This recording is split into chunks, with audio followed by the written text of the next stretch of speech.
왓슨 박사의 두 번째 보고서. 황무지의 불빛. 바스커빌관 10월 15일. 친애하는 홈즈에게.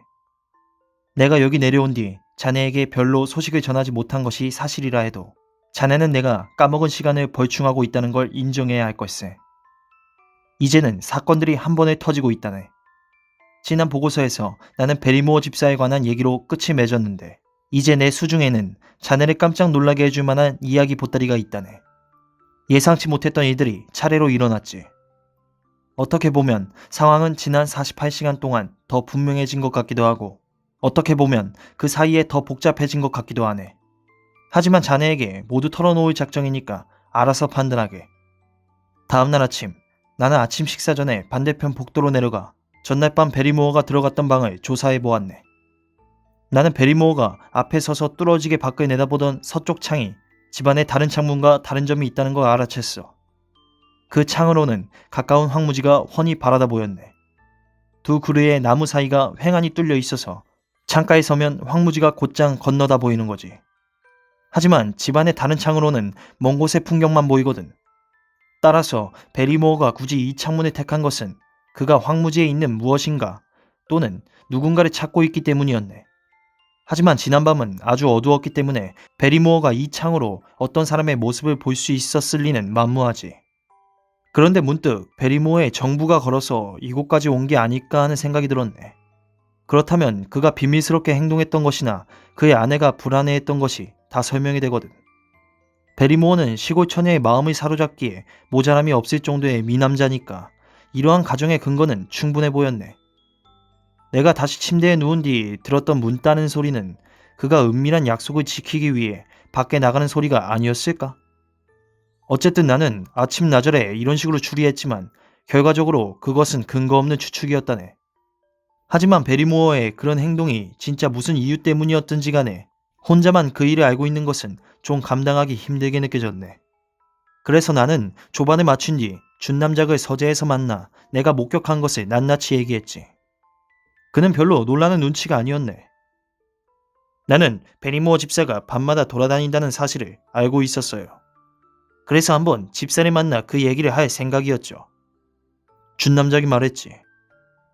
나도 왓슨 박사가 얘기한 그 시간 무렵에 집사가 복도에 왔다 갔다 하는 소리를 두세 번 들었습니다. 밤마다 그 창문을 찾아가는 모양이군요. 나는 말했지. 아마 그럴 겁니다. 그러면 우리는 집사 뒤를 따라가서 그가 찾고 있는 것이 무엇인지 알아보기로 합시다. 홈즈 선생께서 여기 있다면 어떻게 할까요? 홈즈라면 경이 방금 말한 대로 행동할 겁니다. 베리모어가 무엇을 하는지 알아내기 위해 뒤를 밟을 거예요. 나는 말했지. 그러면 우리 둘이 같이 하면 되겠군요. 하지만 우리가 따라가는 소리를 들을 텐데요.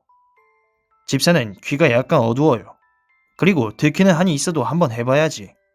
오늘 밤 내 방에 앉아있다가 집사가 나올 때까지 기다립시다. 헨리경은 기쁨을 감추지 못하고 두 손을 비볐네. 황무지에서의 단조로운 생활에 단비 같은 모험을 내심 반기는 것이 분명했지. 준 남작은 찰스경의 의뢰를 받아 설계도를 그렸던 건축가, 그리고 런던의 하청업자와 연락을 취하고 있으니 조만간 이곳에는 커다란 변화가 시작될 것 같네. 플리머스의 실내 장식가와 가구업자도 들락거리는 것으로 보아 우리 친구가 가문의 영광을 되살리려는 원대한 구상의 비용과 수고를 아끼지 않는 게 분명해. 저택의 개조와 가구 배치가 끝난다면 준 남작에게 필요한 것은 오직 아내뿐일 걸세. 헨리경이 아름다운 스테플턴 양과 함께 있는 모습을 보면 세상의 여자한테 저렇게 사죽을 못 쓰는 남자도 있구나 하는 생각이 절로 드네. 그 숙녀가 기꺼워하지 않는다면 이 모든 것은 아무것도 아닐 것이라는 것은 누가 봐도 분명하지. 하지만 헨리경에게 진정한 사랑의 길은 예상보다 험난하네. 예를 들면 오늘 전혀 예기치 못한 일이 생기는 바람에 우리 친구는 굉장히 당황하고 괴로워했지. 베리모어에 대한 얘기가 끝나자 헨리경은 모자를 쓰고 외출할 준비를 했네. 당연히 나도 따라서 외출 준비를 했어. 왓슨 박사, 뭘 하려고 그러십니까? 준 남작은 야릇한 표정으로 나를 쳐다보며 물었네. 내가 뭘 할 건가는 경이 황무지에 가는지 안 가는지에 달려있죠. 나는 말했네. 그래요. 나는 황무지에 갈 겁니다. 경도 나의 의무가 어떤 것인지 잘 알고 있습니다. 경의 사생활에 끼어들어서 미안하지만 홈즈가 신신당부한 거 알고 있죠. 난 경을 혼자 보낼 수 없습니다. 특히 혼자 황무지에 나가는 일만큼은 절대 안 됩니다. 헨리 경은 유쾌한 얼굴로 내 어깨에 손을 얹었네. 친애하는 벗이요. 아무리 지혜로운 홈즈 선생이라도 내가 이곳에 온 뒤에 생긴 일을 예상하지는 못했어요. 왓슨 박사는 나를 이해하죠. 박사님도 남의 흥을 깨는 사람이 되고 싶지는 않을 겁니다. 난 혼자 나가야겠습니다. 나는 진퇴양난이었네. 내가 우물쭈물하고 있는 동안 준 남작은 지팡이를 집어들고 나가버렸어. 하지만 양심에 비추어 생각해 보았을 때 어떤 이유 때문에든 그를 혼자 내보낸 것이 심히 후회스럽네. 나는 런던으로 돌아가서 자네의 지시를 따르지 않아 불행한 일이 생겼다는 얘기를 털어놓았을 때 내 기분이 어떨 것인가를 상상했네. 정말이지 그 생각만으로도 얼굴이 붉어졌지. 헨리경을 따라잡기에는 아직 늦지 않은 것 같아서 나는 당장 메리피가가 있는 방향으로 달려갔네. 나는 길을 따라 힘껏 뛰어갔지만 황무지로 가는 갈림길이 나올 때까지 헨리경은 그림자도 보이지 않았다네. 혹시 내가 엉뚱한 방향으로 온 것이 아닌가 하는 생각이 들어서 작은 동산 위로 올라갔지. 그것은 버려진 채석장이 있는 바로 그 산이었네. 꼭대기에 올라가자 헨리경의 모습이 보이더군. 그는 앞쪽으로 500m쯤 떨어진 곳에 있었는데 옆에 있는 숙녀는 다름 아닌 스태프턴 양이었네. 둘 사이에 이미 어떤 얘기가 오간 것이 분명했고 사전 약속이 있었던 게 틀림없었지. 두 사람은 천천히 길을 걸으며 열심히 대화를 나누더군. 나는 스태프턴 양이 뭐라고 열심히 얘기하면서 빠른 손짓을 하는 걸 보았네. 헨리경은 주의 깊게 듣는 모습이었지만 강한 부정의 뜻으로 한두 번 고개를 흔들었지. 나는 바위 틈에 서서 두 사람을 지켜보고 있었지만 어떻게 해야 좋을지 갈피를 잡을 수가 없었다네.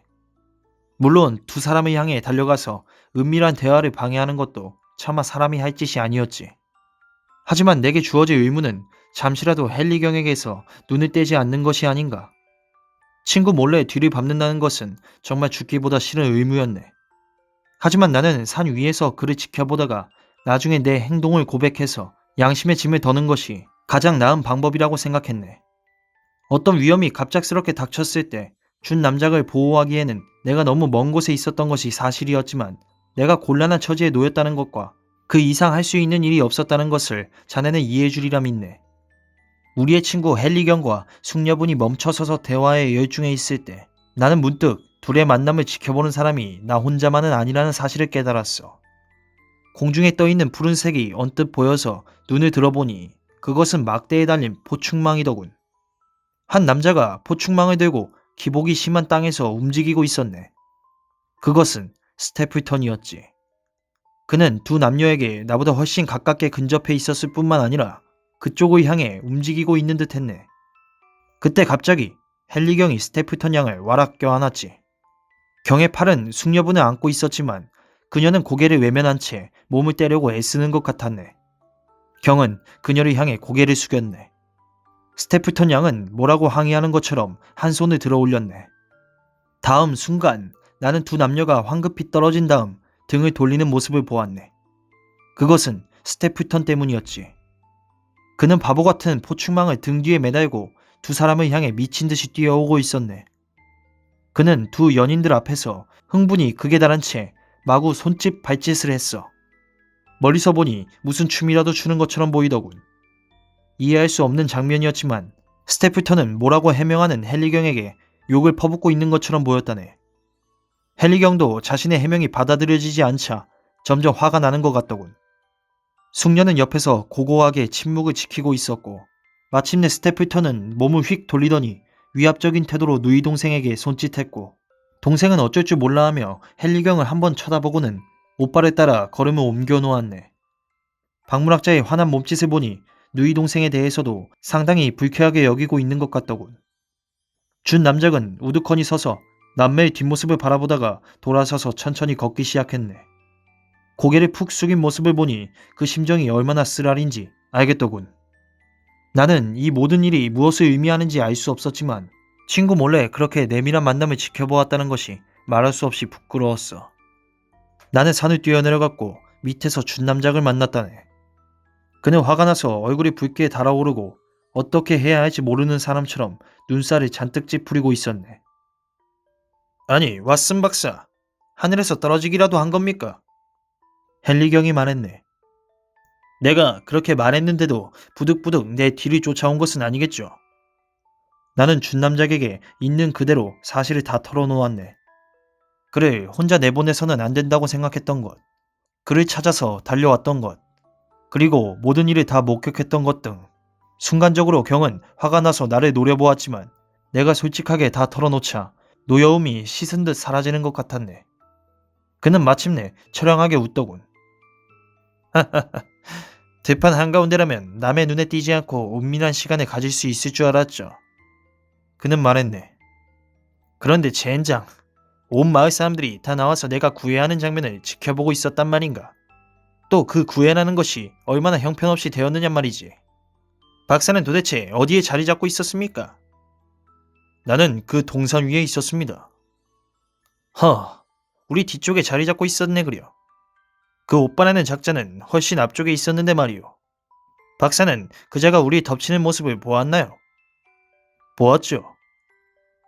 그 오빠라는 자 말입니다. 박사는 그자가 제정신이 아니라고 생각한 적이 있습니까? 그런 적은 없습니다. 나도 마찬가지입니다. 오늘까지는 항상 그자가 정상이라고 생각했어요. 하지만 그자나 나 둘 중 하나는 반드시 정신병원에 가야 해요. 도대체 나한테 뭐가 문제라는 거지? 왓슨 박사, 박사님은 몇 주 동안 나랑 같이 살아봤지 않습니까? 솔직히 말해봐요. 어서. 내가 사랑하는 여자에게 남편 노릇을 제대로 못할 것 같습니까? 절대로 그렇지는 않습니다. 나의 세속적 지위에 대해서는 시비할 것이 없을 터이니 그자가 싫어하는 것은 바로 나 자신일 겁니다. 뭐가 마음에 안 드는 것일까? 나는 평생 어느 누구에게도 해를 끼친 적이 없소이다. 그런데 그자는 내가 제 누이 동생 손가락 하나 건드리지 못하게 하겠다더군요. 그 사람이 그렇게 말했나요? 그것 말고도 몇 가지 얘기를 더 했어요. 정말이지 왓슨 박사님. 내가 스태프턴 양을 안 지는 몇 주밖에 안 됐지만 처음부터 그 여성은 내 사람이라고 느꼈습니다. 그리고 스태프턴 양도 내가 옆에 있을 때 행복해했고요. 이건 장담할 수 있습니다. 굳이 말로 하지 않더라도 숙녀분의 눈빛만 봐도 알 수 있어요. 하지만 그자는 갖은 수단을 써서 우리 둘이 가까워지는 걸 막으려 했고, 그래서 나는 오늘에야 처음으로 숙녀분과 단둘이 몇 마디 나눌 기회를 잡게 되었던 겁니다. 스태프턴 양은 흔쾌히 나와 만날 약속을 했지만 정작 둘이 만났을 때 한 얘기는 사랑 이야기와는 거리가 먼 것이었어요. 그리고 내가 그런 얘기를 꺼내자 들으려 하지도 않았습니다. 숙녀는 여기가 위험한 곳이고 내가 여기 있는 한 결코 마음이 놓이지 않을 거라는 얘기를 되풀이했어요. 나는 그녀에게 일단 당신을 만난 이상 서둘러 이곳을 떠나지 않을 것이고, 당신이 진정으로 내가 이곳을 떠나기를 원한다면 제발 나와 같이 가달라고 말했죠. 그 말은 다름 아닌 스태프턴 양에 대한 청혼이었어요. 그런데 그녀가 대답할 새도 없이 그 오빠라는 작자가 미친놈 같은 얼굴을 하고 들이닥쳤던 겁니다. 그 작자는 속으로 얼마나 화가 났는지 얼굴은 하얗게 질리고 회색 눈은 이글이글 타오르는 듯 했어요. 도대체 내가 숙녀에게 무슨 짓을 했다고? 내가 싫다는 사람을 억지로 붙들고 늘어지기라도 했다는 건가요? 내가 준남작이라고 해서 무슨 짓이든 마음대로 할 수 있다고 생각한 걸까요? 그 작자가 숙녀분의 오라비만 아니었다면 나는 가만히 있지 않았을 겁니다. 사실 나는 그자에게 당신 누이 동생에 대한 내 감정에 부끄러운 점은 요만치도 없고, 당신 누이가 내 아내가 되어준다면 정말 좋겠다고 말했어요. 그래도 상황은 전혀 나아지지 않는 것 같았고, 그래서 나도 걷잡을 수 없이 화가 치밀어 올라 그자에게 앞뒤 가리지 않고 생각나는 대로 막 퍼부어댔습니다. 숙녀분이 옆에 있다는 걸 생각해서 내가 좀 참았어야 하는 건데. 그러자 박사도 보았다시피 그자는 동생을 데리고 휑 하니 가버린 겁니다. 도대체 이제 나는 어떻게 해야 하는 거죠? 왓슨 박사, 도대체 이게 어떻게 된 노릇인지 말 좀 해주시오. 그러면 내 그 은혜는 잊지 않을 겁니다. 나는 한두 가지 측면에서 설명해 보려고 애썼지만 무엇보다 나 자신이 사태를 전혀 납득할 수 없었네. 우리의 친구는 자귀, 재산, 나이, 성격, 외모, 무엇을 보든 나무랄 데 없는 신랑감 아닌가. 내가 알기로는 바스커비 가문에 내려진 저주만 아니라면 헨리경 자신에게는 전혀 흠잡을 구석이 없네.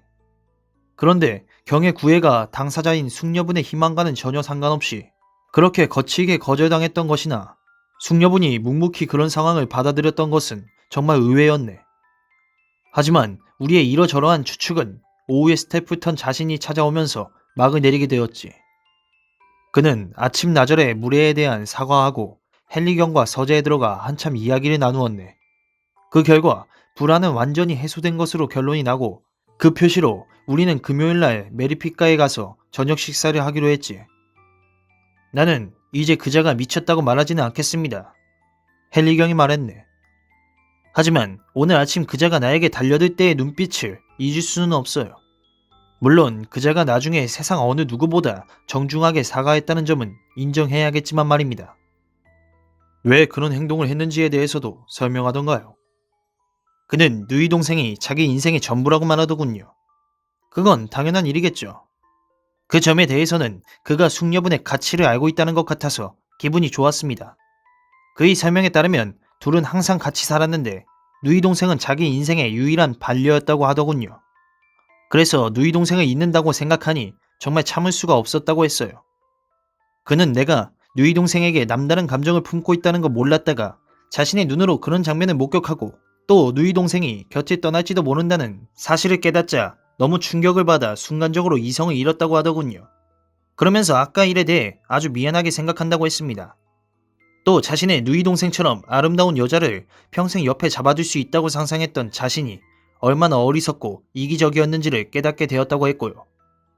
그러면서 누이 동생이 자기 곁을 떠나야 한다면 다른 사람보다는 나 같은 이웃에게 가는 편이 낫다고 생각한다고 했습니다. 그러나 어쨌든 그것은 자신에게는 타격이 될 터이니 마음의 준비를 할 수 있는 시간이 얼마쯤 필요하다고 하더군요.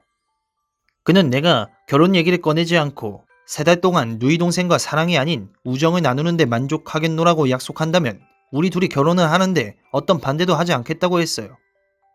나는 그렇게 하겠노라고 약속했고 그래서 결혼 문제는 유보되었어요. 이렇게 우리는 작은 수수께끼 하나는 풀렸다네.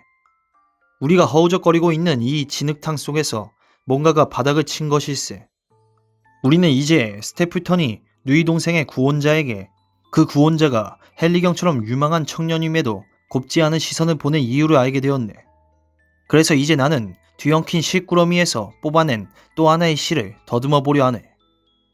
그것은 한밤중의 울음소리, 베리모어 부인의 눈물로 얼룩진 얼굴, 집사가 밤마다 아무도 몰래 서쪽 창가를 찾아가는 이유에 관한 것이지. 친애하는 홈즈여, 축하해주게. 그리고 내가 자네의 대리인으로서 자네를 실망시키지 않았다고 말해주게. 자네는 나를 믿고 이곳에 보낸 것을 후회하지 않을 걸세. 이 모든 수수께끼는 하룻밤의 수고로 완전히 풀렸거든.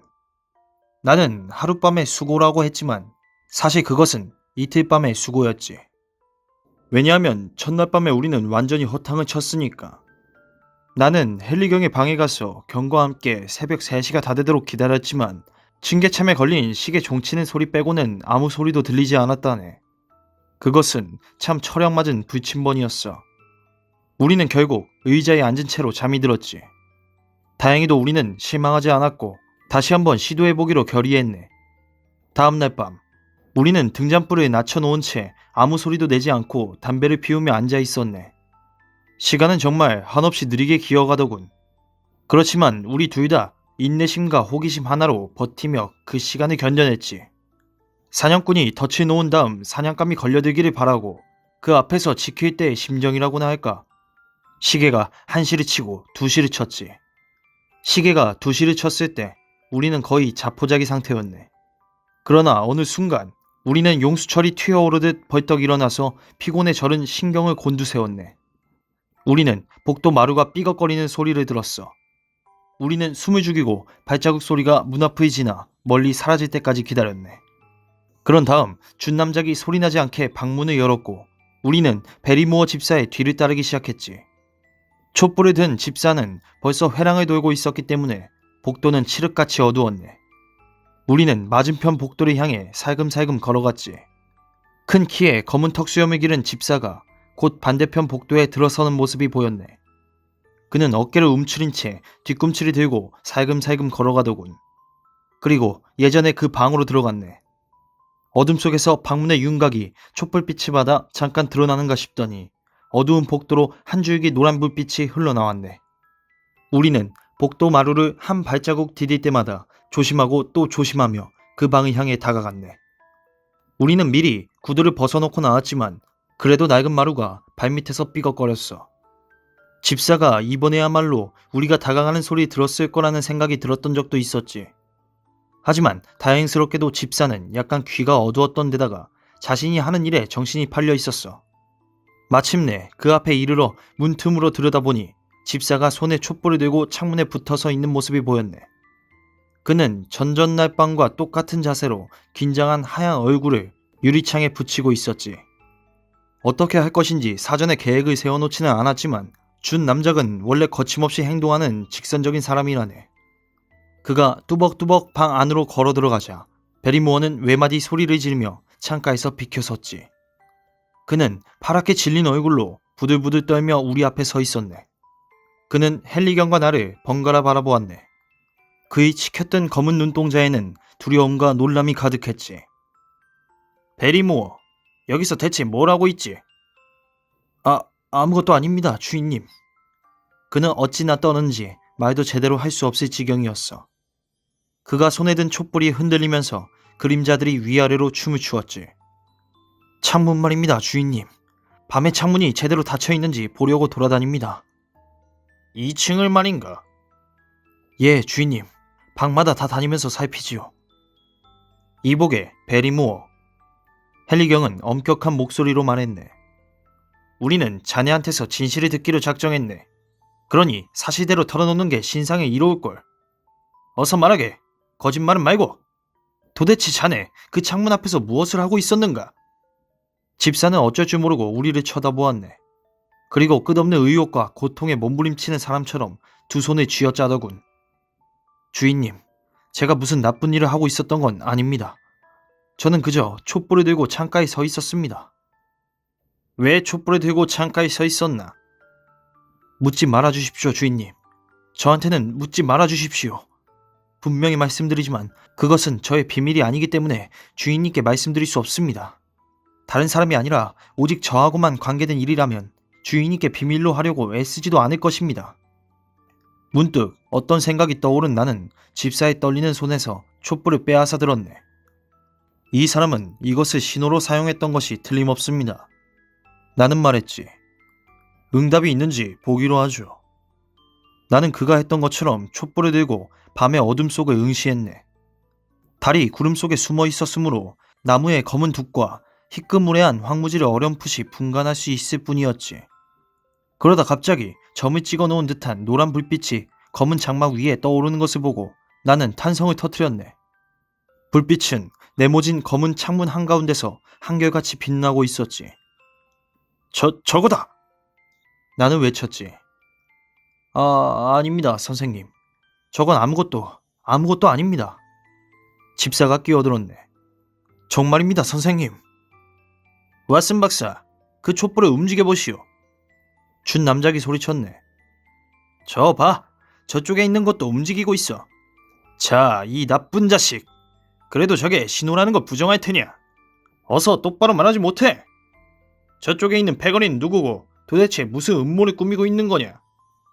사내의 얼굴에 노골적으로 반항하는 기색이 떠올랐네. 이건 주인님 일이 아니라 제 일입니다요. 그러니까 말하지 않겠습니다. 그러면 당장 이 집을 나가라. 좋습니다. 나가야 한다면 나가지요. 너는 불명예스럽게 쫓겨나는 거다. 젠장, 너는 부끄러운 줄 알아야 할 것이다. 너희 집안은 우리 집안 사람들과 같이 100년 이상 한 지붕 아래서 살아왔다. 그런데 이제 와서 주인을 상대로 못된 흉계나 꾸미다니. 아닙니다. 그건 절대로 아니에요. 주인님을 상대로 한 것이 아닙니다. 갑자기 여자 목소리가 들려왔네. 그것은 베리모어의 아내였어. 가정부는 남편보다 더 창백하고 겁에 질린 얼굴로 문 옆에 서 있었네. 가정부의 얼굴에 떠오른 강렬한 표정만 아니었다면 스커트에 쇼를 두른 뚱뚱한 몸집은 퍽이나 우스꽝스럽게 느꼈을 걸세. 엘리자, 우린 가야 해. 이제 다 끝났어. 가서 짐을 싸도록 해. 집사가 말했지. 여보, 내가 왜 당신을 이 일에 끌어들였을까요? 주인님, 저 때문이에요. 모든 게 다 저 때문이에요. 남편은 저를 위해서 제가 부탁했기 때문에 이 일을 한 겁니다. 그러면 말하거라. 도대체 그게 무슨 말이지? 제 불쌍한 동생이 황무지에서 굶어 죽어가고 있습니다. 우리는 차마 동생이 이 집 문 앞에서 굶주려 죽게 할 수는 없었죠. 이쪽의 불빛은 동생에게 음식이 준비되었다는 신호이고, 그리고 저쪽의 불빛은 우리가 음식을 가져갈 위치를 나타내는 신호입니다. 그러면 그 동생이 바로 탈옥수입니다, 주인님. 죄인 세이든이죠. 아내의 말이 옳습니다, 주인님. 베리모어가 말했다. 저는 아까 저의 비밀이 아니기 때문에 주인님께 말씀드릴 수 없다고 했습니다. 하지만 이제 자초지종을 들으셨으니 어떤 음모가 있었다 해도 그것이 주인님을 상대로 한 것은 아니라는 것을 아시겠죠. 그렇다면 한밤중에 몰래 집안을 나다니고 창가에 촛불을 밝혔던 것이 바로 그 때문이라는 것인가. 헬리경과 나는 놀라움을 금치 못하고 가정부를 쳐다보았네. 이 무표정하고 행실 바른 여자가 나라에서 가장 악명 높은 범죄자와 같은 핏줄을 타고났다는 게 정말 사실일까? 그렇습니다, 주인님. 저의 처녀 시절 성은 세이든이었죠. 그리고 그 애는 제 막내 동생입니다. 그 애가 어렸을 때 집안에선 온갖 응석을 다 받아주었고 하고 싶다는 일은 뭐든지 다 들어주었습니다. 그 애는 자연히 세상이 온통 자기를 위해서 있는 줄 알고 하고 싶은 일은 뭐든지 다 할 수 있다고 생각하게 되었지요. 그러다 나이가 들면서 못된 친구들을 사귀더니 새끼 악마가 되어 저희 친정 어미의 속을 숙검정으로 만들고 집안의 이름에 먹칠을 했습니다. 그리고 점점 더 무거운 죄를 지은 끝에 형장의 이슬로 사라질 뻔하다가 하느님의 자비심으로 간신히 목숨만 건지는 지경에 이르렀죠. 하지만 주인님, 저는 어린 그 애를 보살피고 함께 놀아주었던 누나입니다. 제게 그 애는 언제 봐도 어리기만 한 고스머리 남동생일 뿐이죠. 그 애가 탈옥한 것은 사실 저 때문이었습니다. 그 애는 제가 여기 있다는 사실을 알고 있었고 우리 부부가 매정하게 자기를 외면하지는 못하리라는 걸 알고 있었죠. 어느 날 밤 피로와 굶주림에 지친 막내가 경비대원에게 바짝 쫓기는 상태로 이곳을 찾아들었을 때 저희가 어떻게 할 수 있었겠습니까? 저희 부부는 그 애를 집안에 들이고 먹을 것과 입을 것을 주었습니다. 그러던 중 주인님이 돌아오셨고 동생은 수색이 끝날 때까지 황무지에 있는 게 더 안전할 거라고 하며 저곳으로 나가 은신했죠. 하지만 이틀에 한 번씩 저희는 그 애가 아직 거기에 있는지 확인하기 위해 창가에 촛불을 밝혔습니다. 그리고 응답이 있으면 남편이 빵과 고기를 가져다 주었죠. 저희는 매일같이 그 애가 어딘가로 가버리기를 기도했지만 그 애가 거기 있는 이상 모른 척을 할 수 없었습니다. 주인님, 저는 하나님을 믿는 정직한 여인으로서 모든 사실을 있는 그대로 말씀드렸습니다. 그러니 이제 주인님께서는 잘못한 것은 제 남편이 아니라 바로 저라는 사실을 아셨을 겁니다. 남편이 그렇게 한 것은 오로지 저 때문이지요. 여인의 말에는 절절한 감정이 녹아 있어서 도저히 그 진실성을 의심할 수 없었네. 그게 사실인가, 베리무어? 그렇습니다, 주인님. 한치도 틀림없는 사실입니다. 좋아. 자네가 아내 편에 들었다고 해서 욕할 수는 없는 노릇이지. 내가 아까 한 얘기는 전부 잊어주게. 그리고 이제 방으로 물러가게. 이 문제에 관해서는 내일 아침에 좀 더 얘기해보기로 하세. 부부가 방을 나간 뒤 우리는 다시 창밖을 내려다보았네. 헨리경이 창문을 활짝 열어제치자 차가운 바람이 얼굴을 때렸지. 멀리 암흑 속에서 자그마한 노란 불빛 하나가 여전히 깜빡거리고 있었네. 정말 대단하군요. 헨리경이 말했네. 불빛이 여기서만 보이도록 장치해 놓았을 겁니다. 그렇겠군요. 여기서 거리가 얼마나 될까요? 글래프트 토르 옆인 것 같은데요. 여기서 3-4km 정도 될 것 같은데. 그 정도일 겁니다. 베리모가 먹을 것을 갖다 줘야 한다면 그렇게 먼 곳일 리는 없습니다. 그리고 저 악당은 촛불을 켜놓고 옆에서 기다리고 있겠다. 젠장. 왓슨 박사, 난 저자를 잡으러 가야겠어요. 실은 나도 똑같은 생각을 하고 있었네. 베리모어 부부가 자진해서 비밀을 털어놓은 것은 아니었어. 그들은 어쩔 수 없는 상황에서 자초지종을 고한 거지. 세이드는 사회적으로 위험한 인물이고 동정이나 용서가 불가능한 잔인한 범죄자였네. 그자가 아무에게도 해를 끼치지 못할 곳으로 다시 잡아넣는 것은 우리의 의무였지. 우리가 수수방관한다면 다른 사람이 그 잔인하고 폭력적인 범죄자에게 희생될지도 모른다는 것이네. 예를 들면 그 자는 밤에 스태플턴네 집을 습격할지도 모르거든. 그리고 헨리경이 그렇게 안다라는 것은 바로 이런 우려 때문인 것 같기도 했고. 나도 가겠습니다. 난 말했지. 그러면 가서 신발을 신고 그 리볼버 권총을 가져갑시다. 이왕이면 빨리 출발하는 게 좋을 겁니다. 놈이 불을 끄고 딴 데로 튈지도 모르니까. 5분 뒤에 우리는 현관에 나섰네. 우리는 신음하는 가을바람 소리와 바스락거리는 낙엽 소리를 들으며 어두운 관목숲을 서둘러 지나갔지.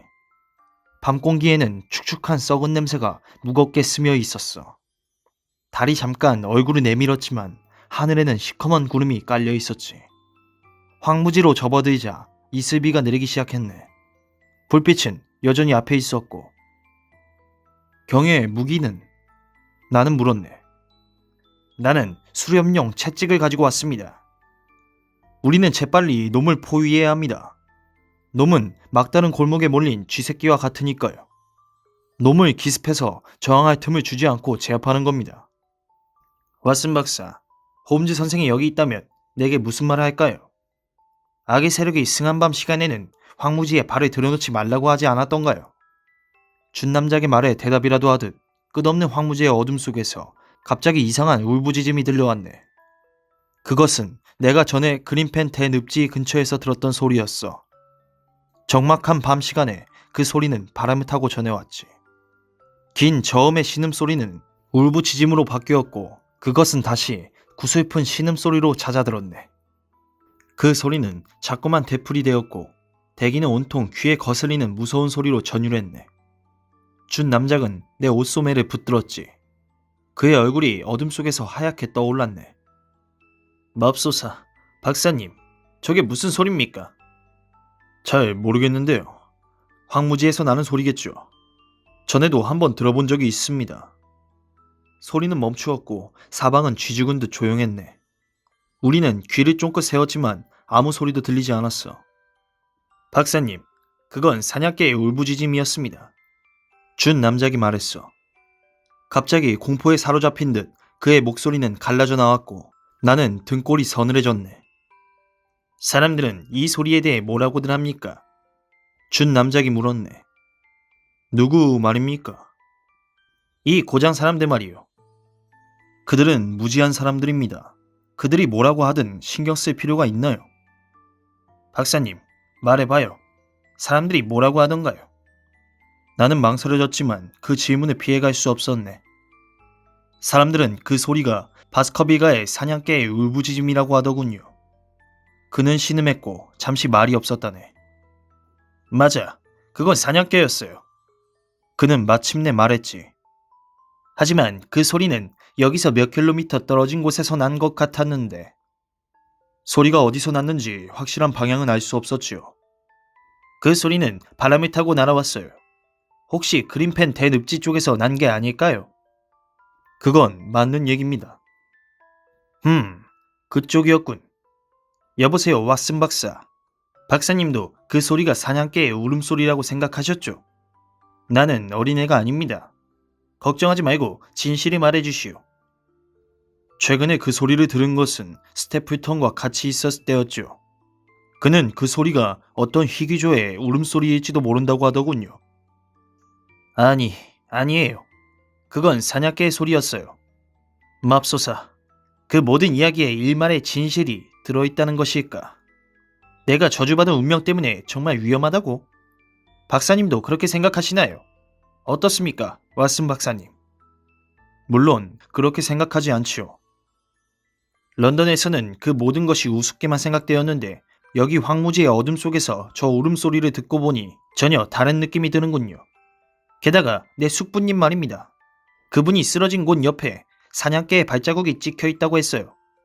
모든 게 아귀가 들어맞는 곳. 박사님, 나는 겁쟁이는 아니지만 저 소리를 들으니 소름이 끼치는군요. 내 손 좀 만져보십시오. 준남작의 손은 대리석처럼 차가웠네. 내일이면 괜찮아질 겁니다. 저 소리를 머릿속에서 지워버리지는 못할 것 같군요. 이제 어떻게 할까요? 돌아갈까요? 천만에. 젠장. 놈을 잡으러 나왔으니까 잡아야죠. 우리는 탈옥수와 지옥의 사냥길에 쫓고 있어요. 우리가 쫓기고 있는 것은 아니란 말입니다. 갑시다. 우리는 지옥의 악마 새끼들이 몽땅 황무지로 쏟아져 나왔는지 알게 될 거요. 우리는 어둠 속에서 천천히 기우뚱거리며 나아갔네. 주위에는 울퉁불퉁한 바위산들이 시커멓게 서 있었고 앞에는 노란 불빛 한 점이 또렷하게 떠 있었지. 그런데 칠흑 같은 밤에 불빛이 있는 곳까지의 거리만큼 종잡을 수 없는 것은 없다네. 어떤 때 그 불빛은 지평선 위에서 멀어지는 것 같기도 했고 어떤 때는 몇 미터 안쪽에서 나타날 것처럼 보이기도 했어. 하지만 마침내 불빛이 있는 곳이 똑똑히 보였고 우리는 그곳이 아주 가깝다는 것을 깨달았지. 촛농이 흐르는 촛불 하나가 바위 틈새에 놓여 있었어. 바위가 병풍처럼 촛불을 둘러싸서 바람을 막아줄 뿐 아니라 바스커빌간을 제외한 다른 방향에서는 불빛이 보이지 않게 가려주고 있더군. 우리는 커다란 화강암 뒤에 몸을 숨기고 저만치에 있는 신호용 촛불을 바라보았다네. 인기척이라곤 전혀 느껴지지 않는 황무지 한가운데서 노란 촛불 하나가 바위 병풍을 두른 채 저 혼자 타고 있는 모습을 보니 이상한 기분이 들더군. 이제 어떻게 할까요? 헨리경이 속삭였네. 여기서 기다리도록 하죠. 놈은 저 촛불 근처에 있을 게 틀림없습니다. 놈이 나타날지 한번 보자고요. 내 말이 떨어지기가 무섭게 그자의 모습이 나타났네. 촛불이 켜져 있는 바위 틈새 안에서 흉악한 노란 얼굴이 고개를 내밀었지. 그것은 타락한 욕망이 얼굴 가득 아로새겨진 무서운 짐승의 얼굴이었다네. 더러운 진흙으로 뒤범벅이 된 얼굴에 더부룩하게 자란 수염과 수세미 같은 머리하며 그것은 산비탈의 굴 속에 살았던 미개인의 모습이었어. 그자의 발치에 놓인 촛불이 작고 교활한 눈 속에 반사되었네. 그자는 사냥꾼의 발자국 소리를 들은 교활하고 사나운 짐승처럼 어둠 속에서 날카롭게 좌우를 살폈네. 무엇인가가 놈의 의심을 불러일으킨 것이 틀림없었네. 우리가 모르는 어떤 신호를 보내기로 미리 약속되어 있었는지도 모르고 다른 이유 때문에 그자가 낌새를 챈 것인지도 모르지. 나는 그자의 흉악한 얼굴에서 어떤 불안을 감지할 수 있었어. 놈은 금방이라도 불빛 속에서 뛰쳐나가 어둠 속으로 사라질 것 같았지. 그래서 나는 뛰쳐나갔고 헨리경도 거의 비슷한 순간에 뛰쳐나갔네. 그 순간 탈옥수는 날카로운 목소리로 욕을 퍼부으며 돌멩이를 집어던졌고 그것은 우리가 숨어있던 바위에 정통으로 맞았다네. 그자가 튕기듯 일어나 달아나는 순간 그자의 작달만 하지만 탄탄한 체구가 보였어.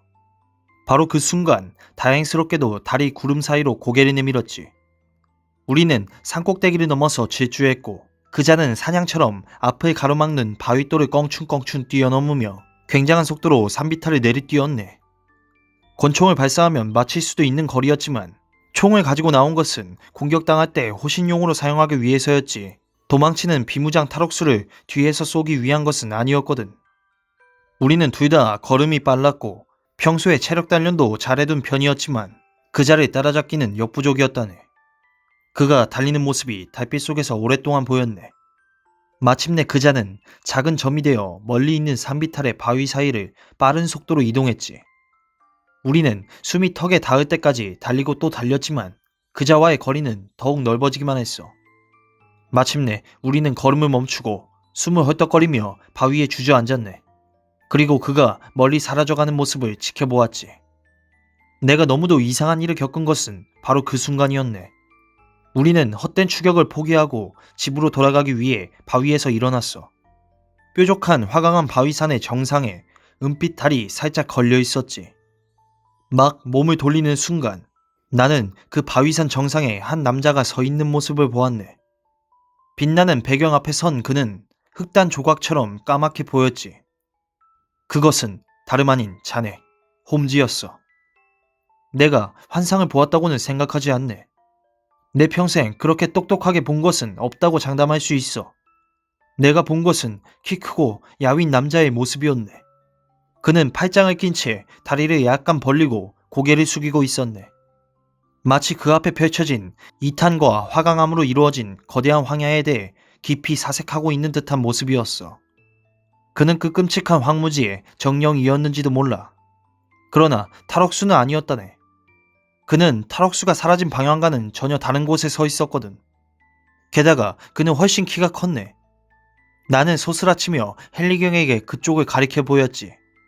하지만 내가 경의 팔을 잡기 위해 돌아선 그 짧은 순간에 그는 사라져버리고 말았다네. 달은 아직도 날카로운 화강암 바위산 정상에 걸려 있었지만 조용히 그 위에 서 있던 인물은 자취 없이 가버리고 말았네. 나는 당장 거기로 달려가서 그 일대를 다 뒤져보고 싶었지만 거리가 너무 멀었어. 준남작은 가문의 어두운 이야기를 연상시키는 그 울부짖는 소리 때문에 여전히 신경이 곤두서 있어서 새로운 모험을 할 기분이 아니었다네.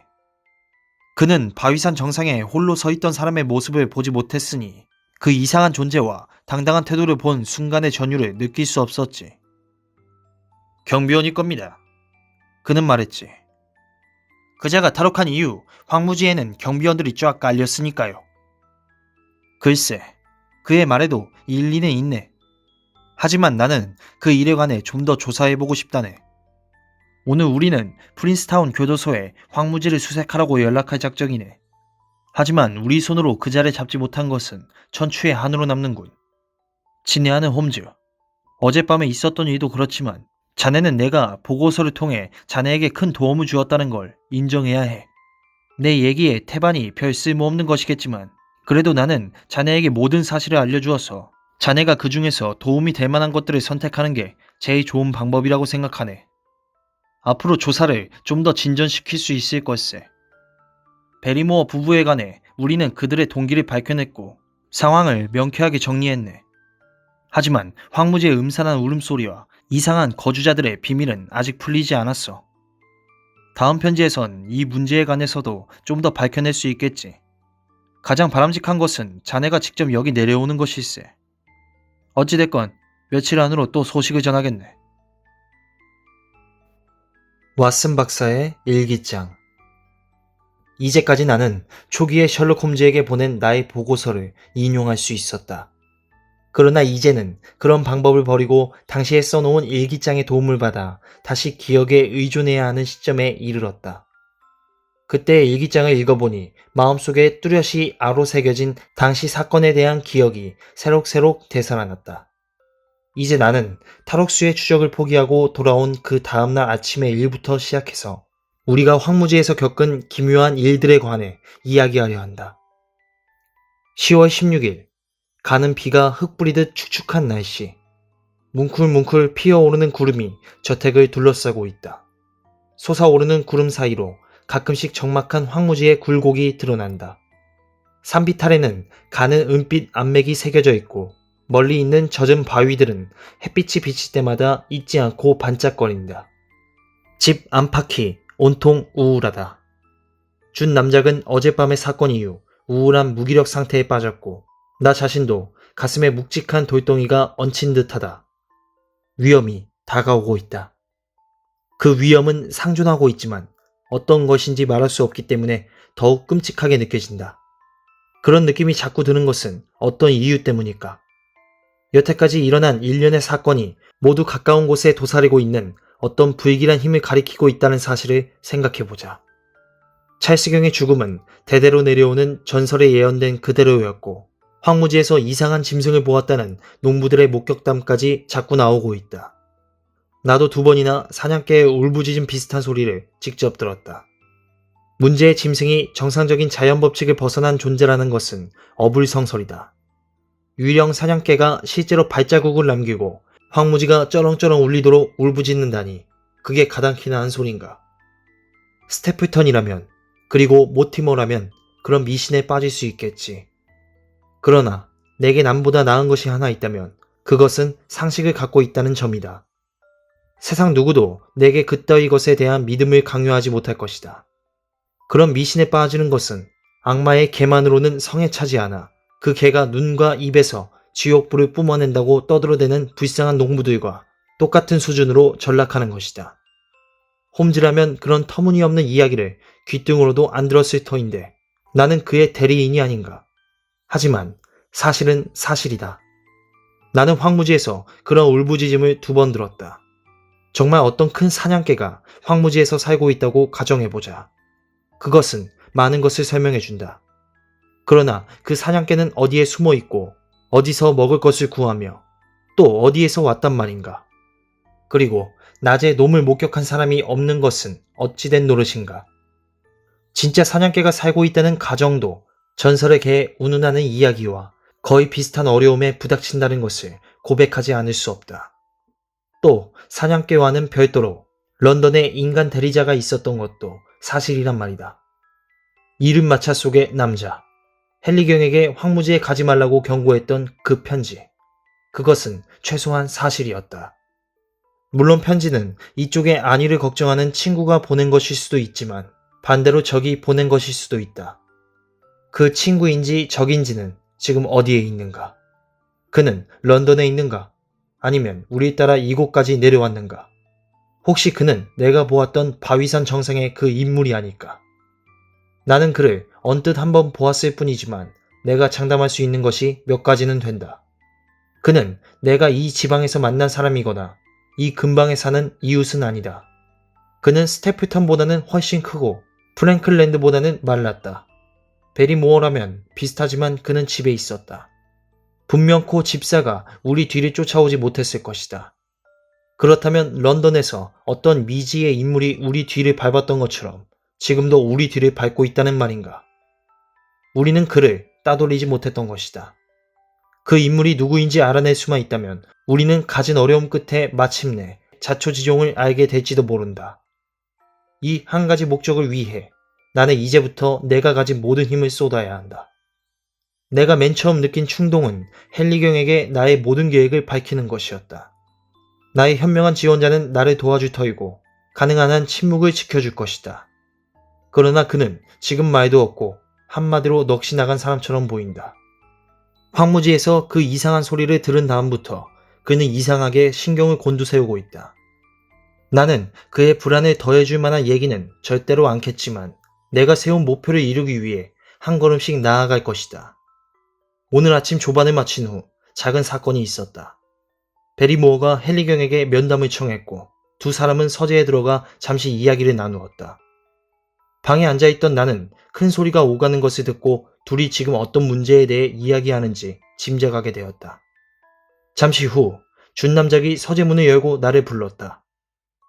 집사가 할 말이 있답니다. 그는 말했다. 우리한테 자진해서 비밀을 털어놓았는데도 우리가 처남을 잡으러 쫓아나간 것이 부당한 일이라는군요.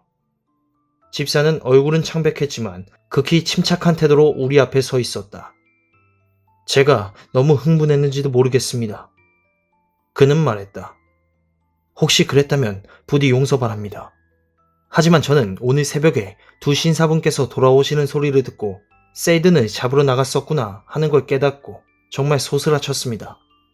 불쌍한 처남은 그렇지 않아도 피해야 할 사람이 많은데 저 때문에 2 분에게까지 쫓기게 되었습니다. 자네는 자진해서 말했다고 하지만 그건 전혀 사실과 다르네. 준남작이 말했다. 자네는, 아니 자네 아내는 어쩔 수 없이 상황이 되자 할 수 없이 말한 것 아닌가. 저는 주인님께서 제 말을 듣고 그렇게까지 하실 줄은 몰랐습니다. 정말입니다.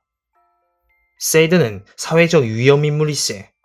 황무지에는 외딴 집들이 흩어져 있는데 그자는 흉포하기 짝이 없는 인간이지. 그건 그자의 얼굴만 한번 봐도 알 수 있어.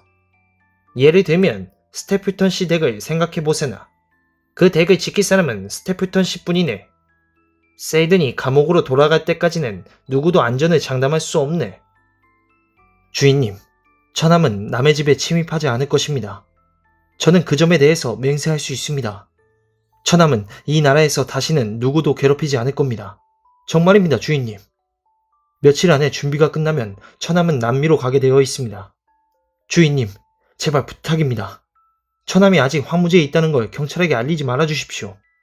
경찰은 황무지 수색을 포기했고 그래서 처남은 배가 올 때까지 그곳에서 조용히 지낼 수 있습니다.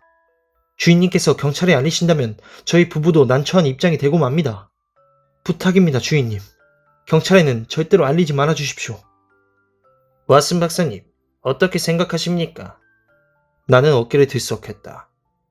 세든이 외국으로 고이 나가준다면 납세자들이 부담을 덜어주긴 하겠군요. 하지만 배를 타기 전에 누굴 해코지하면 어떡하죠? 그럼 미친 짓은 하지 않을 겁니다. 우리는 처남에게 필요한 것은 모두 가져다 주었습니다. 다시 죄를 짓는 것은 자신의 은신처를 드러내거나 마찬가지 일이 될 겁니다. 그건 사실이군. 헨리경이 말했다. 좋아, 그러면 신의 축복이 함께하기를. 주인님, 정말 진심으로 감사드립니다. 처남이 다시 감옥으로 잡혀간다면 불쌍한 제 마누라는 가슴이 터져 죽을 것입니다. 결국은 우리가 중재인을 비호하게 된 것 같군. 안 그런가요, 왓슨 박사님?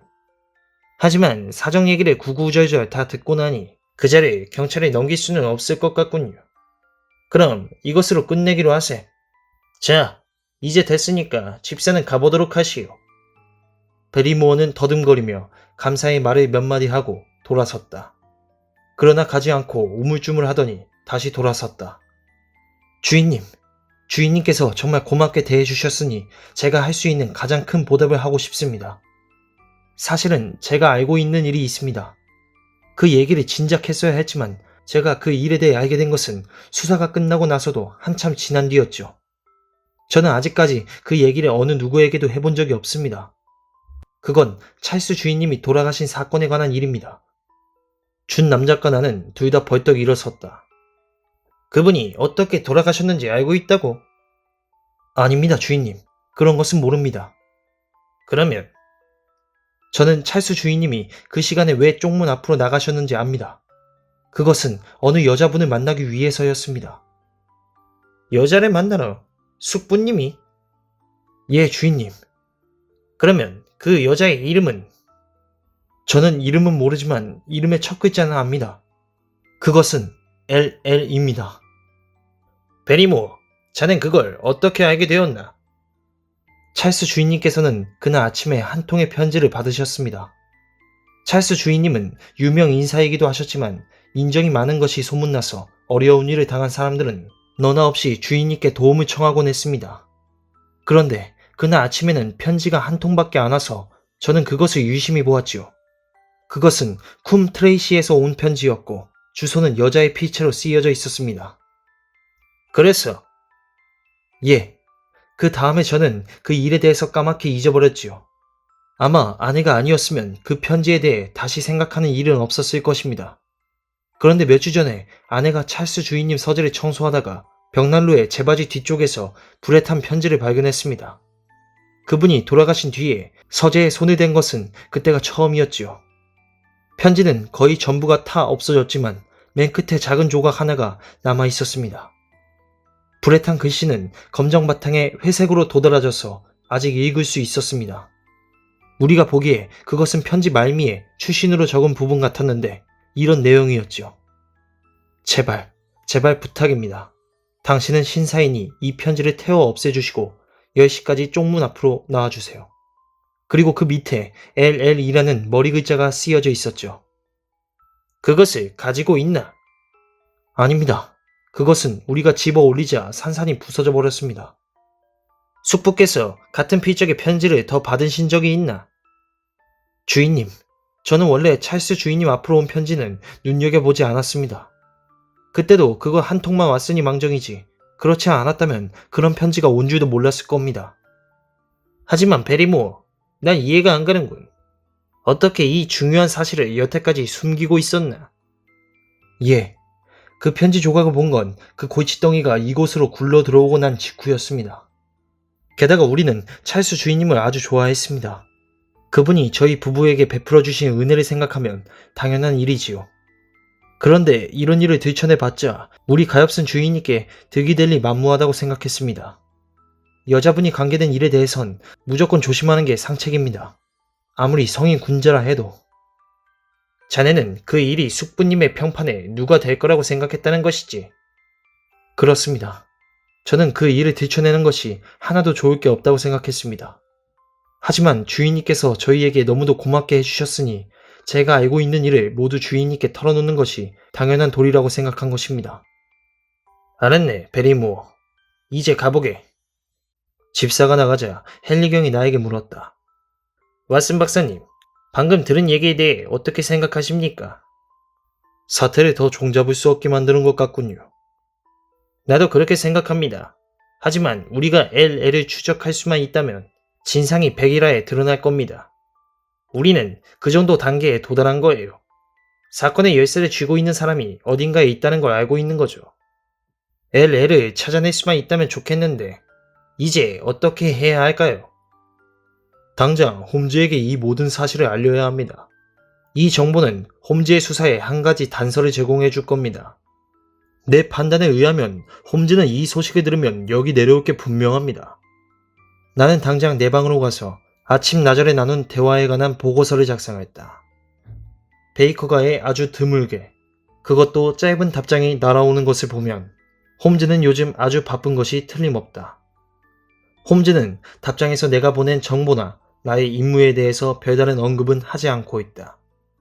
공갈 사건에 온 역량을 다 투입하고 있는 것이 분명한 것이다. 하지만 이 새로운 정보는 이 사건에 대한 홈즈의 관심을 환기시킬 것이 틀림없다. 홈즈가 여기 오면 얼마나 좋을까.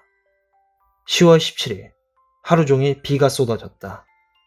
담쟁이 덩쿨은 비를 맞아 수성거리고 처마에선 물이 뚝뚝 듣는다. 나는 저 춥고 황량하고 쉴 곳 하나 없는 황무지의 탈옥수에 대해 생각했다. 불쌍한 악마. 그자가 어떤 죄를 지었든 그는 지금 고행으로 속죄하고 있는 것이다.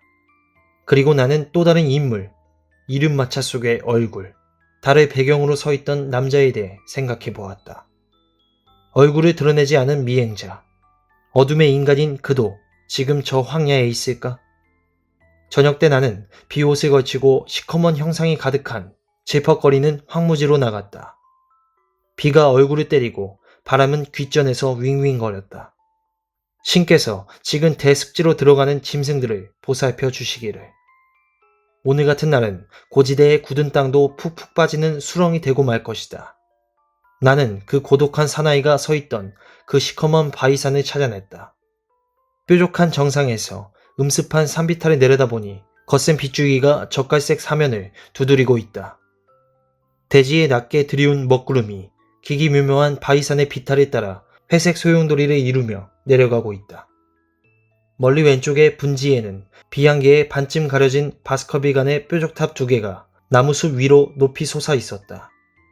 그것은 산비탈에 촘촘히 뚫려있는 선사시대의 주거지를 빼고는 이곳에서 보이는 인간 삶의 유일한 표시였다.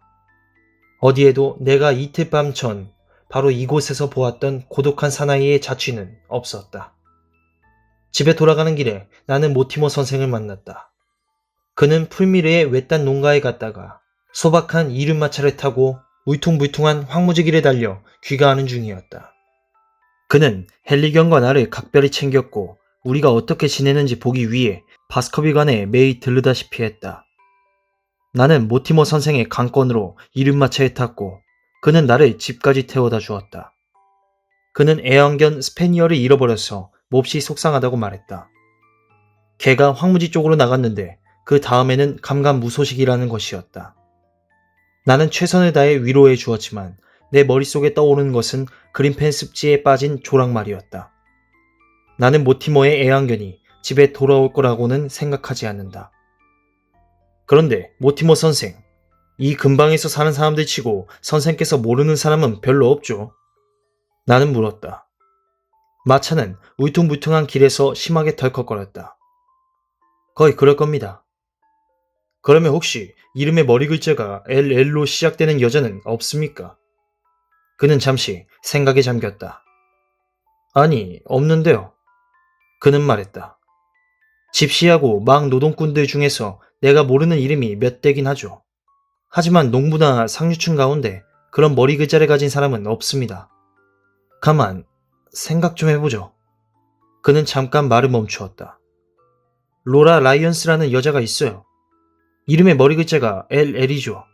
하지만 그 여자는 쿰 트레이시에서 살고 있습니다. 로라 라이언스가 누굽니까? 나는 물었다. 플랭클랜드의 딸입니다. 뭐라고요? 그 괴짜 영감 프랭클랜드 말입니까? 맞습니다. 그 여자는 황무지를 스케치하러 온 라이언스라는 이름의 화가랑 결혼했어요. 라이언스는 과히 질이 좋은 자가 아니었는데 게다가 그녀를 차버리기까지 했죠. 내가 들은 바에 의하면 잘못이 꼭 어느 한쪽에만 있었던 것은 아닌 듯합니다. 프랭클랜드 영감은 딸이 자기가 반대하는 결혼을 한 데다가 두어 가지 다른 이유들 때문에 딸과의 관계를 아주 끊어버렸어요. 그래서 죄 많은 늙은이와 죄 많은 젊은이 사이에서 딸은 아주 어려운 시절을 겪고 있어요. 그러면 그 여자는 생활을 어떻게 합니까? 내가 보기엔 프랭클랜드 영감이 돈푼을 좀 집어준 것 같습니다. 하지만 영감 자신의 사정이 썩 좋지는 않아서 많이 주지는 못했을 거예요. 그런데 여자가 어떤 잘못을 했건 간에 아무 희망 없이 곤두박질식에 놔둘 수야 있겠습니까? 그 여자의 일이 소문나면서 이곳에 사는 몇몇 사람들이 힘을 모아 일을 할 수 있게 도와주었어요. 스테플턴이 돕고 찰스경이 도왔죠. 나도 약간 기여를 했고 말입니다. 그 여자는 타자 치는 일을 시작하게 되었죠. 모티머는 내가 그런 질문을 한 이유를 알고 싶어 했으나 나는 그의 호기심을 적당히 채워주면서 많은 이야기를 하는 것은 피했다. 제3자에게 우리의 비밀을 털어놓을 필요는 없었기 때문이다. 내일 아침에는 쿰 트레이시에 갈 생각이다. 모호한 평판을 가진 로라 라이언스 부인을 만날 수만 있다면 이 알 수 없는 사건들의 연쇄에서 한 가지 일은 확실해질 것이다. 나는 뱀 같은 지혜를 갖게 된 것이 틀림없다. 왜냐하면 모티머가 점점 질문의 강도를 높이며 압박해 들어올 때 나는 프랭클랜드의 두개골이 어떤 유형에 속하는지를 슬쩍 물었으니까. 그러자 모티머는 오는 동안 내내 골상학에 대해서만 떠들어댔다. 비바람이 몰아치는 이 음습한 날에 한 가지 사건이 더 생겨서 그것을 기록할 필요가 생겼다. 그것은 방금 베리모어와 나눈 대화인데 나는 적절한 시기에 그것을 또 하나의 비장의 카드로 쓸 수 있을 것이다. 모티머는 저녁 식사를 함께하고 준 남작과 둘이서 카드놀이를 했다. 때마침 집사가 장서실에 있는 4개 커피를 가져다 주었으므로 나는 그에게 몇 가지 질문을 던졌다. 자네의 그 소중한 처남은 남미로 떠났나? 아니면 아직도 저곳에 숨어있나? 모르겠습니다, 왓슨 박사님. 제발 덕분에 좀 가주었으면 좋겠습니다. 처남은 온통 패만 끼치고 있으니까요. 사흘 전에 음식을 갖다 준 뒤로는 전혀 소식을 못 들었습니다. 그러면 그때 얼굴을 보았나? 아닙니다. 음식을 갖다 놓았는데 다음에 가보니까 없어졌습니다. 그러면 아직도 거기 있는 게 틀림없군.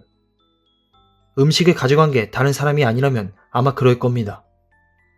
나는 자리에 앉아서 커피잔을 입으로 가져가다 말고 베리모어를 응시했다. 그러면 거기에 또 누가 있다는 건가? 예, 왓슨 박사님. 황무지에 사는 사람이 또 있답니다. 그를 본 적이 있나? 없습니다. 그런데 그걸 어떻게 알지? 한 일주일쯤 전에 처남이 말해줬습니다. 그 남자도 은신하고 있답니다. 하지만 제 느낌에 범죄자는 아닌 것 같았습니다. 왓슨 박사님, 저는 이런 게 정말 싫습니다. 솔직히 말씀드리는데 정말 싫습니다. 그는 갑자기 흥분한 어조로 말했다. 베리모어, 내 말 잘 듣게. 나는 자네 주인 문제만 아니라면 이 일에 아무 관심도 없네. 내가 여기 온 목적은 오로지 헨리경을 돕기 위한 것이지. 그러니 자네가 싫다는 게 무엇인지 솔직하게 말해주게. 베리모어는 순간 머뭇거렸다. 자신이 흥분해서 내뱉은 말을 후회하는 것도 같았고 자신의 감정을 말로 표현하는 것이 어려운 듯도 했다. 이 모든 상황이 그렇다는 것입니다. 마침내 집사는 큰 소리로 외치면서 황무지 쪽을 면하고 있는 빗물이 흘러내리는 창문을 손으로 가리켰다. 장단컨대 저기 어딘가에서 죄받을 일이 저질러지고 있습니다. 어떤 흉측한 음모가 꾸며지고 있는 겁니다. 헨리 주인님이 런던으로 다시 돌아가신다면 오죽이나 좋겠습니까? 어째서 그런 생각을 하게 되었나? 찰스 주인님이 돌아가신 일을 좀 생각해 보십시오. 검시관이 뭐라고 말했던 간에 그건 정말 이상한 일이었죠. 그리고 밤에 황무지에서 나는 소리를 좀 들어보십시오. 누가 돈을 준다고 해도 어두워진 다음에 저곳을 나다닐 사람이 있을까요? 또 저기 숨어서 뭔가를 지켜보며 기다리고 있는 묘한 인물을 생각해 보십시오. 그 자는 무엇을 기다리고 있을까요? 그것은 무슨 의미일까요? 어쨌든 이 모든 것이 바스커비 성을 가진 사람에게는 하나 좋을 턱이 없습니다. 그래서 저는 헨리 주인님의 새 하인이 이곳을 넘겨받는 그날 얼씨구나 하고 이 모든 것과 하직할 겁니다. 그런데 그 묘한 인물 말일세. 나는 말했다. 그 사람에 대해서 뭐 아는 것은 없나? 셀드는 뭐라고 하던가? 그자가 어디 숨어 있는지 아니면 뭘 하는지 본 적은 없다던가? 처남은 그자를 한두 번 본 적이 있지만 그자는 자신에 대해서는 아무것도 드러내지 않았다고 했습니다. 처음에는 경찰인 줄 알았는데 나중에 보니까 딴 일을 하고 있는 것 같더랍니다. 처남이 보기에는 꼭 신사 같기도 한데 도대체 무슨 일을 하는지 알 수 없다고 했습니다. 그런데 그 사람은 어디에 살고 있나? 옛날 사람들이 살던 그 산비탈의 돌집 어딘가에 산다고 했습니다. 그러면 음식은 어떻게 하고? 처남이 보니까 아이 녀석이 하나 딸려 있어서 그 애가 필요한 걸 날라온다고 합니다. 그 애는 아마 필요한 물건을 조달하려 쿰트레이시로 갈 겁니다. 알았네, 베리무어. 언제 또 이 문제에 대해서 얘기해 보기로 하세. 집사가 물러간 뒤 나는 어두운 창가로 다가갔다. 흐린 유리창으로 먹구름이 몰려오고 바람이 나뭇가지를 뒤흔드는 모습이 보였다. 집 안에서도 이 밤은 뒤숭숭하지만 황무지의 돌집에서라면 더 말할 나위가 없을 것이다. 도대체 어떤 원한을 품은 인간이기에 이런 때에 저런 곳으로 숨어들게 되었을까? 그리고 얼마나 크고 무서운 목표가 있기에 그런 시련을 견뎌내고 있는가? 저 황무지 위의 돌집에 나를 그토록 지독하게 괴롭혀온 문제의 핵심이 자리 잡고 있는 듯하다.